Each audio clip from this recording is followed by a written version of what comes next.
Bismillahirrahmanirrahim. Assalamu alaikum students. Today we have to start English grammar. Use of is, am and are. So we have to start for today. First of all I want to tell is about is, am, are. is किसके साथ आता है, am किसके साथ आता है और are किसके साथ आता है. is हमेशा सिंगुलर के साथ आता है और इसकी ट्रांसलेशन होती है. और आर हमेशा प्लूरल के साथ आता है, इसकी ट्रांसलेशन होती है हैं. ठीक, मतलब सिंगुलर एक चीज़, एक इंसान, एक पर्सन, और प्लूरल एक से ज़्यादा पर्सनस, एक से ज़्यादा थिंग्स. एम हमेशा आई के साथ आता है, I am. So we have to start sentences used with is, am and are. So first sentence we have मैं खुश हूँ. पहला हमारा सेंटेंस है मैं खुश हूँ. अब इसके अंदर है आई एम हैप्पी. ठीक, यहाँ पे बात थी ना मैं की. आई मैं की ट्रांसलेशन होती है आई, और आई के साथ आता है हमेशा am. So its translation would be I am happy. मैं खुश हूँ, मैं, आई, खुश, हैप्पी, हूँ, एम. आई एम हैप्पी, मैं खुश हूँ. अनदर सेंटेंस वी हैव हम तालिब इल्म हैं. सो हम की ट्रांसलेशन जो होती है ना वो होती है we.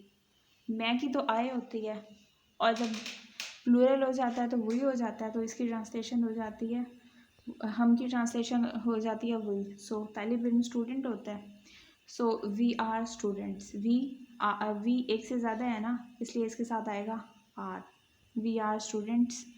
And other sentence we have Umar मेरा दोस्त है. So Umar is a name. ठीक, नेम एंड सिंगुलर. ठीक, हमने ये देखा था ना कि प्लूरल के साथ आर आना है और सिंगुलर जो है ना उसके साथ इजी आना है. तो अब उमर एक है ना, सिंगुलर है, इसलिए इसके साथ इजी आएगा. जैसे Umar is my friend. Umar मेरा दोस्त है. मेरे दोस्त की ट्रांसलेशन होती है माय फ्रेंड. फ्रेंड दोस्त. ठीक, and Umar is my friend. Umar मेरा दोस्त है. ठीक है, जो है ना उसकी इंग्लिश ट्रांसलेशन भी इज़ होती है, और ये जो उमर है ये सिंगुलर है, इसलिए इसके साथ भी इज़ आएगा. So Umar is my friend. It is the complete sentence. Another sentence we have Ali घर पर है. अली घर पर है. It's sentence number 4. So the translation of sentence number 4 is Ali is at home. Same story is with the previous sentence, like Ali is singular person. Fine, और singular के साथ हमेशा हमें इज़ लगाना है. सो अली घर पर है. Ali is at home. At home घर पर है. घर की इंग्लिश होम होती है, पर प्रपोजिशन के तौर पे हम लोग यूज़ करते हैं, इसकी इंग्लिश ट्रांसलेशन एट होती है. फाइन. सो है जो है ना इसकी हमेशा इंग्लिश में हम लोग ट्रांसलेशन इसके तौर पे करते हैं. यहाँ पे इसकी ट्रांसलेशन इज़ आ गई, और अली जो है ना सिंगुलर पर्सन है, इसलिए भी इसके साथ इज़ आया. So complete sentence will be Ali is at home. Another sentence we have आम मीठा है. Fine. Aam is name of fruit. So आम जो है ये ऑलरेडी ये है सिंगुलर है. मैंगो. ठीक है, मैंगो इज़ स्वीट. आम मीठा है, मैंगो इज़ स्वीट. है जो है इसकी ट्रांसलेशन होती है इज़, मीठा स्वीट, एंड आम मैंगो. Mango is sweet. आम एक आम है ना, ज़्यादा आमों की बात होती ना तो फिर हम लोग मैंगोज आर स्वीट कर देते. ठीक, अब यहाँ पे एक आम की बात हो रही है तो सिर्फ ये हो जाएगा मैंगो इज़ स्वीट.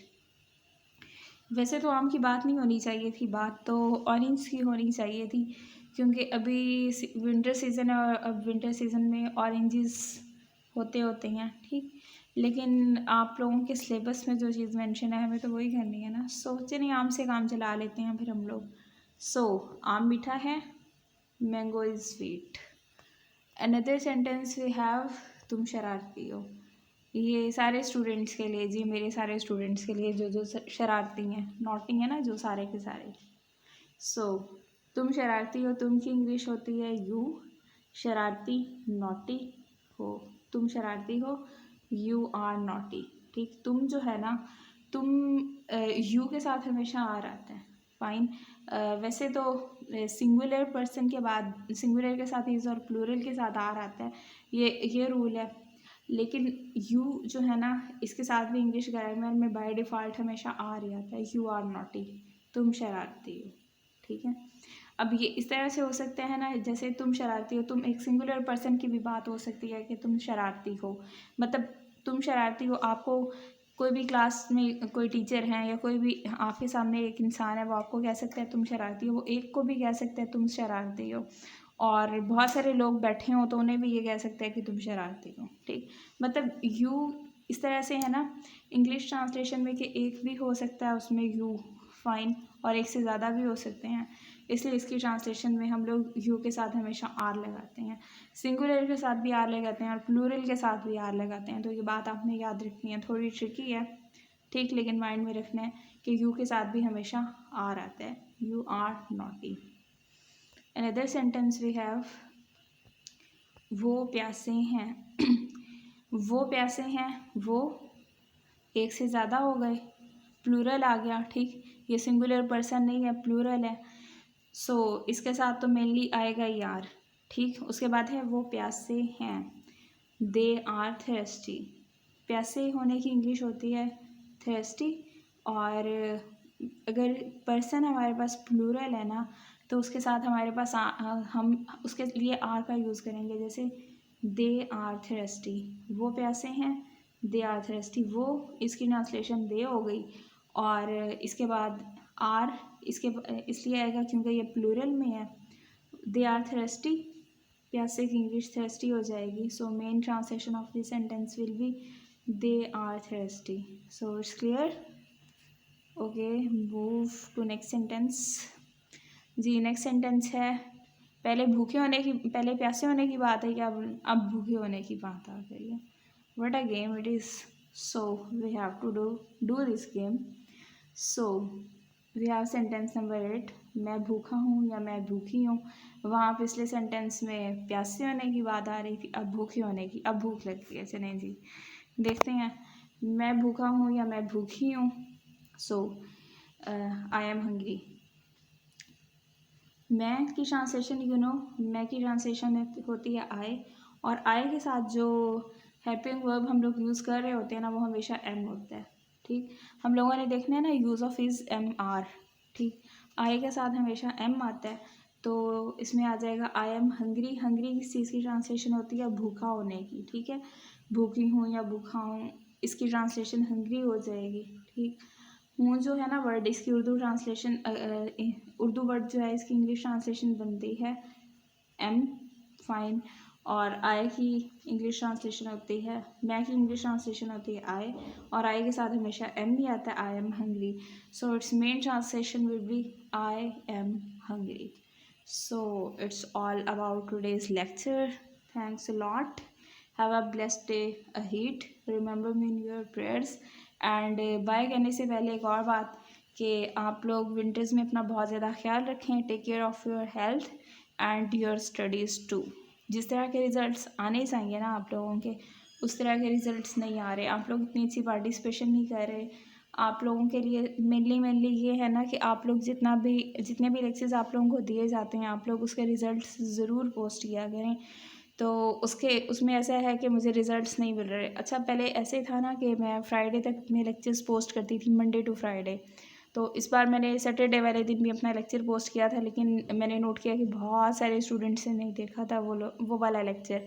तो आप लोग ऐसा करेंगे, वैसे आप लोगों की अटेंडेंस तो फ्राइडे तक ही थी, लेकिन आप लोगों का कोर्स थोड़ा इस तरह से रहता था ना ज़्यादा, इसलिए मैंने दे दिया था आप लोगों का एक लेक्चर सैटरडे को भी। तो वो आप लोग ज़रूर देख लें, क्योंकि वो बुक एक्सरसाइज से रिलेटेड है, वो बुक एक्सरसाइज के सेंटेंसेस हैं, तो वो आप लोग ज़रूर वहाँ से चेक कर लीजिएगा। और वो आप लोगों ने देख के अपने वर्क बुक्स में नोट करके या नोटबुक्स में भी कर सकते हैं, क्योंकि वो थियोरेटिकल काम है ना, इतना वर्क बुक वाला नहीं है। तो वो आप लोगों को जैसे इजी लगे वो आप लोग फिर करके ना अपने ट्यूटर्स को, अपने पेरेंट्स को चेक करवा के फिर मुझे सेंड कर दें उसके जो भी रिज़ल्ट्स होते हैं। और आज वाला भी use of is am are, I think आप लोगों को समझ तो आ गई होगी इसकी बहुत अच्छी सी। तो आप लोगों ने इसको बहुत अच्छा सा लर्न करना है, ठीक। उसके बाद फिर इसका टेस्ट अच्छा सा दे के ना फिर मुझे उसके रिजल्ट्स पोस्ट करने हैं, ठीक है जी। Take care and remember me in your prayers. Bye.